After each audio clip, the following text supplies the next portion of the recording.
नमस्कार दोस्तों, आज के वीडियो में हम बात करने वाले हैं दुबई में हम एक कंपनी को छोड़कर दूसरी कंपनी में कैसे जाएं, हम कंपनी कैसे शिफ्ट कर सकते हैं। आप लोगों का बहुत ही ज़्यादा कमेंट था इस टॉपिक के ऊपर और मैंने पहले भी प्रीवियस में बनाया था 1-2 साल पहले, तो फिर से हम इस टॉपिक पर बात करने वाले हैं कि दुबई में अगर आपको जॉब करना हो या फिर अगर आपको कंपनी शिफ्ट करना है तो उसका क्या प्रोसीजर होता है, लीगल प्रोसीजर क्या होता है या फिर आप कैसे छोड़ सकते हैं, इसके ऊपर हम पूरा चर्चा करने वाले हैं। तो चैनल पर पहली बार आए तो आप वीडियो को पूरा देखना और चैनल को सब्सक्राइब कर देना। देखो, सबसे पहले हम बात करते हैं दुबई जाने की, क्योंकि उसके बाद ही हम बात करेंगे कि आप कंपनी को कैसे शिफ्ट करोगे, कैसे चेंज करोगे, ठीक है ना। चाहे आप बांग्लादेश से हो, चाहे आप इंडिया से हो, चाहे पाकिस्तान से हो, किसी भी कंट्री से अगर आप बिलोंग करते हो, अगर आप करंटली दुबई में हो और आपको कंपनी एक्सचेंज करना है तो ये वीडियो आप सभी लोगों के लिए। सबसे पहले आपको पता है कि जब हम दुबई जाते हैं तो किसी एजेंट के थ्रू जाते हैं, या फिर देखो मोस्टली जो लोग जाते हैं दुबई वो एजेंट के थ्रू जाते हैं, या फिर हमारे सर्कल में अगर कोई पहचान में वहां रहता है तो हम उनके थ्रू दुबई जाते हैं। और जैसे अगर आप दुबई जाते हो वहां पे सबसे पहले आपसे आपका पासपोर्ट मांगा जाता है, उसके बाद वो लोग आपके वो फ्लाइट की टिकट भेजते हैं, विजिट वीजा कंपनी करा देती है और उसके बाद आप यहां से जैसे दुबई पहुंच जाते हो, उसके बाद जैसे कंपनी का जो रूम रहता है वहां पर आप पहुंचते हो। सभी लोगों के साथ ये सिमिलर चीजें हैं, चाहे आप अपने पहचान वाले के साथ जाओ, चाहे अगर आप एजेंट के थ्रू जा रहे हो तो एजेंट आपका आपसे कुछ पैसे लेगा और जो कंपनी में बात करा रहेगा उस कंपनी में आपको यहां से फ्लाइट टिकट वगैरह करा के भेज देगा विजिट वीजा पर। इतना याद रखो कि बहुत ही कम लोग होते हैं जो वर्क वीजा पर उन्हें डायरेक्ट वर्क वीजा मिलता है, मोस्टली लोग विजिट वीजा पर ही जाते हैं। इसका सॉल्यूशन मैं आपको लास्ट में बताने वाला हूं, तो वीडियो को देखते रहना। जिनके साथ ये हो रहा है ना, कंपनी छोड़ नहीं पा रहे, क्यों नहीं छोड़ पा रहे हैं और कैसे छोड़ेंगे, लास्ट में हम बात करने वाले। तो जितने लोग एजेंट के थ्रू जा रहे हैं ना, मोस्टली भाई सभी लोग जो है वो विजिट वीजा पर ही जाते हैं। अब मान लो आप विजिट वीजा पर इंडिया से फ्लाइट लेके दुबई चले गए,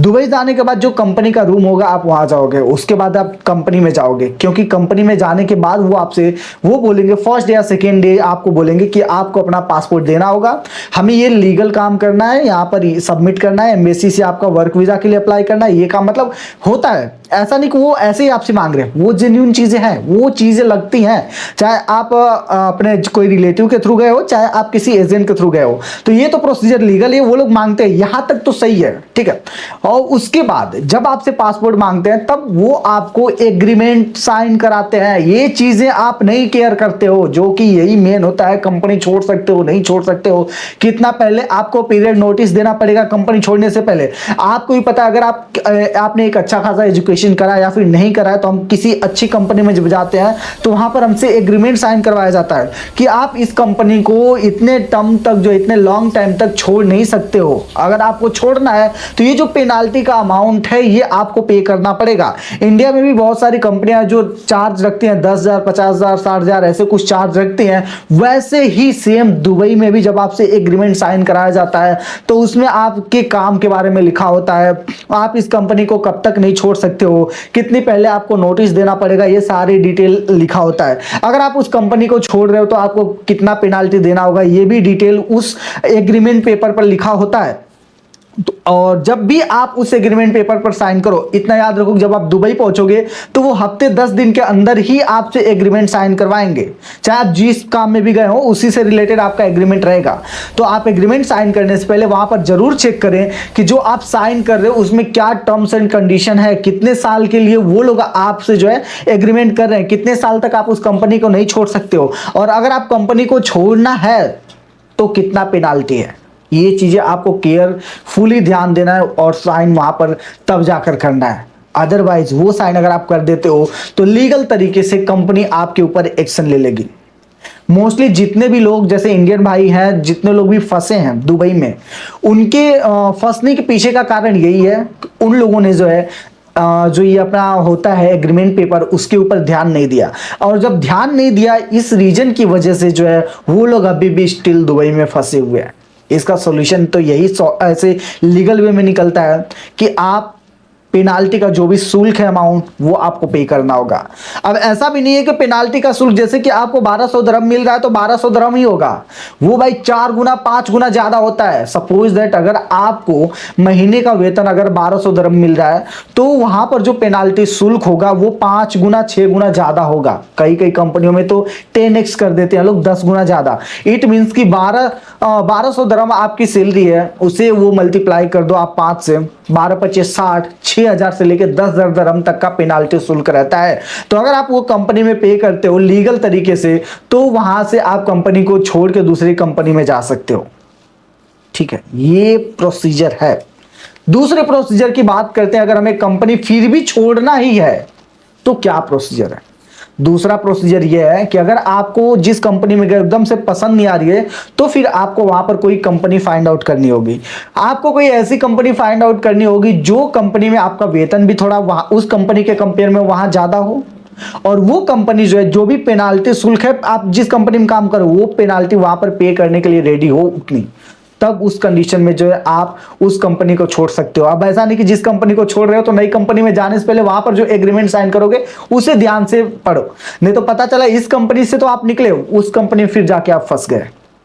ठीक है, तो फिर से अब मैं आपको बताना चाहूंगा, अगर आपको इन सारी चीजों से बचना है तो आप कैसे बचोगे, कैसे आपका जो है कंपनी पासपोर्ट नहीं लेगी, अगर कंपनी लेती भी है तो कुछ टाइम के बाद आपको रिटर्न कर देगी। देखो, सबसे बढ़िया तरीका है कि आप खुद से जो है विजिट वीजा पर दुबई जाओ। विजिट वीजा मोस्टली जो आप देखेंगे 2 महीने 3 महीने का आपको मिल जाता है दुबई का, वहां पर जाओ, खुद से जॉब फाइंड करो। ये तो कि ये थोड़ा सा टफ होता है, लेकिन सबसे सही तरीका यही है। नॉर्मली जब एजेंट के थ्रू भी जा रहे हो या रिलेशन वालों के थ्रू भी जा रहे हो, तो उस दोनों की कंडीशन में जो है अगर आप जा रहे हो वहां पे, तो वहां पर कंपनी में ही वो लोग भेज रहे हैं, विजिट वीजा पर ही भेज रहे हैं, तो भैया आप खुद से विजिट वीजा लो, फ्लाइट का टिकट खुद से कराओ, पहुंच जाओ दुबई, घूमने के पर्पज से ही चले जाओ। ठीक है, फिर उसके बाद जॉब वहां पर फाइंड आउट करो। और वहां की अच्छी बात यह है कि आप विजिट वीजा को जो है वर्क वीजा में कन्वर्ट करा सकते हो। इससे वहां पर जब आप जिस कंपनी में जाओगे तो वहां पर आप बात कर सकते हो कि आप जो है उन्हें 2 महीने 3 महीने पहले नोटिस दे सकते हैं जब आपको जॉब छोड़ना होगा। आप पहले ही उनसे एग्रीमेंट जब जॉब फाइंड करने जाए तो उसी टाइम पे उनसे बात कर लें कि ये आपकी कंडीशन है, आप जो है यहाँ पर अगर कंपनी में जॉब जब भी छोड़ना होगा तो 2-3 महीने पहले आप उन्हें पीरियड नोटिस देंगे कि हाँ मुझे आपकी कंपनी को छोड़ना है। 2-3 महीने तो बोलना होता है भाई, नेचुरल बात है, क्योंकि आपकी जगह कोई और जाएगा तो उसे उस काम को सीखने में 2-3 महीने लग जाते हैं, आपको सिखाना पड़ सकता है, तो वो सारी चीजें होती हैं। ठीक है, तो ये सही तरीका है आपको दुबई में जॉब फाइंड आउट करने का। ठीक है, अब बात करते हैं कि क्या लीगल हम कोई तरीका ले सकते हैं, क्या दुबई की गवर्नमेंट हमारी हेल्प करेगी, दुबई लेबर लॉ के हिसाब से क्या वहां की गवर्नमेंट हमारी हेल्प करेगी वहां कंपनी एक्सचेंज करने के लिए। देखो, अगर आपने एग्रीमेंट साइन कराया तो लीगल जो प्रोसीजर है वो कंपनी के हाथ में है, आपके हाथ में नहीं है। या फिर आप एक और आप काम कर सकते हो, कंपनी ने एग्रीमेंट साइन कराया आपसे लेकिन आपको कोई आइडिया नहीं है, तो आप जो है उस कंडीशन में हो, उस कंडीशन में आपका जो है कंपनी हेल्प करेगी, मतलब पुलिस वाले वहां के हेल्प करेंगे कंपनी के खिलाफ। कैसे? अगर आप देखिए ज्यादा पढ़े लिखे नहीं है उस कंडीशन, क्योंकि एग्रीमेंट जो साइन कराएंगे वो आपके पता नहीं आपको चलेगा, आप डायरेक्ट जाके इंडियन एम्बेसी से हेल्प मांगो, जो वहां पर हमारी दुबई में इंडियन एम्बेसी है वहां जाके हेल्प मांगो, और वहां पर जो लोग मतलब लोकल थाना है वहां पर आप पहुंच जाओ, उन्हें सारे डिटेल बताओ, कंपनी ने हमारे साथ ऐसे एग्रीमेंट साइन करा, एग्रीमेंट में क्या लिखा था हमें पता नहीं चला, मैं इतना पढ़ा लिखा नहीं हूं, मैं इंडिया से आया हूं, मेरे साथ ये हुआ है और मुझे अपने देश जाना है या फिर मुझे दूसरी कंपनी में जाना है क्योंकि यहाँ पर सैलरी नहीं अच्छे से मिल रही, या फिर जो भी आपको जो भी प्रॉब्लम है वो प्रॉब्लम वहां पर उन्हें बताना होगा। तो उस कंडीशन में इंडियन एम्बेसी और वहां की लोकल पुलिस आपका हेल्प करेगी। लेकिन अब अगर आप एजुकेटेड होकर अगर आप एग्रीमेंट आपने साइन करा है तो उस कंडीशन में आपको पेनाल्टी शुल्क देना पड़ेगा कंपनी एक्सचेंज करने के लिए, और कोई तरीका नहीं है। अगर कोई भी अगर ऐसे यूट्यूबर आपको बोल रहा है कि नहीं आप जो है कोई एग्रीमेंट वगैरह हुआ है, तो भाई ऐसा कुछ नहीं होता है, आपको पेनाल्टी शुल्क देना पड़ेगा, बिना पेनाल्टी शुल्क दिए आप उस कंपनी को नहीं छोड़ सकते हो। ठीक है, नहीं तो बाकी अगर आपको छोड़ना ही है तो आप किसी कंपनी में जाओ, वहां पर नौकरी अगर आपकी लग जाती है तो वो कंपनी अगर आपका पहली वाली कंपनी में पेनाल्टी शुल्क भरने को रेडी है तो उस कंडीशन में भी आप एक कंपनी से निकल के दूसरी में जा सकते हो। बाकी इस वीडियो में सारी चीजें मैंने बता दिया, और सबसे बेस्ट तरीका है खुद से, भाई विजिट वीजा पर जाओ, खुद से जॉब फाइंड करो, थोड़ा सा मेहनत इसमें लगेगा खुद से करने में, बट सारी चीजें बेस्ट रहेगी। ठीक है, उम्मीद है ये वीडियो आपको पसंद आएगी। चैनल पर पहली बार आए तो चैनल को आप सब्सक्राइब करो और इस वीडियो को अपने दोस्तों के साथ भी शेयर करो। हम आपसे मिलते किसी और नए वीडियो में, और हाँ, जो भी आपको प्रॉब्लम है कमेंट करें, उस प्रॉब्लम के ऊपर हम एक नई वीडियो जरूर बनाएंगे ताकि आपके प्रॉब्लम का सोल्यूशन हो सके, और हम पूरा रिसर्च करके R&D करके ही आपको बताएंगे। Okay, bye bye and take care.